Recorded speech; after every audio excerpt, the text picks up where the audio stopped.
Greenland's Prime Minister has declared his country is not for sale after Donald Trump suggested he wanted the United States to take control of it. During his first term in office in 2019, Mr Trump wanted to buy the Danish territory, which is strategically important for the US military due to its location and natural resources. Now, on Sunday, the US President-elect again showed interest. Online, he said that America's ownership and control of Greenland is an absolute necessity. But Greenland's leader has pushed back, gaining support from the island's politicians and residents alike. Greenland is not for sale. We weren't in 2019 when the first offer came, and we are still not. We want an increased cooperation with the Americans, for instance, in the defence sector, education and business development. But we are not for sale, and we will not be controlled by the Americans. It's completely crazy what he's doing over there. I don't know what he's thinking. Greenland is not for sale, like so many other islands around the world. So I don't think he should be allowed to do that. There is something wrong with that man. Mr Trump has also threatened to take control of the Panama Canal. The President-elect accused the Central American country of charging excessive rates for use of the ocean-connecting ship passage. The US gave full control of the canal to Panama 25 years ago, but Mr Trump has suggested he wants it back.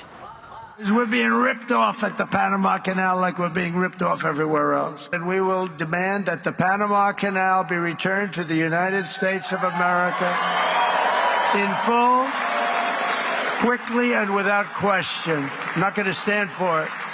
So to the officials of Panama, please be guided accordingly.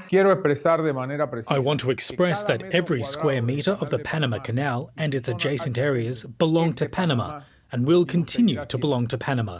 The sovereignty and independence of our country are not negotiable. Let's get more on that. Kristin Kanthak is an associate professor of political science at the University of Pittsburgh and joins us now. Dr. Kanthak, firstly, can Donald Trump retake control of the Panama Canal? No. There are possibilities that he could do it, but it certainly would take a lot of international efforts, and it would take a lot of efforts for politicians within the United States.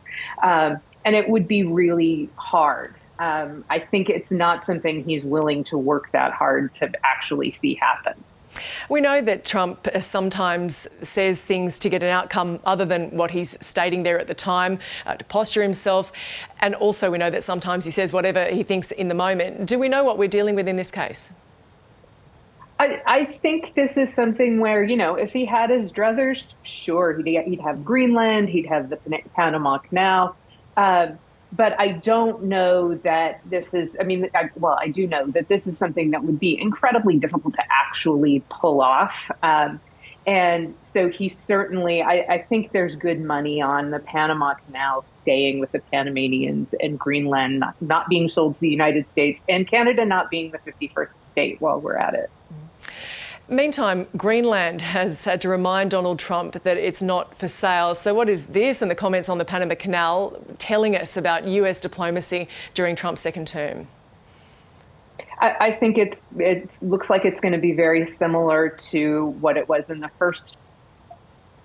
That there's, you know, a lot of sort of threats and kind of big talk, and we just sort of have to wait and see to see what he really means and where we're actually going to see American effort actually move.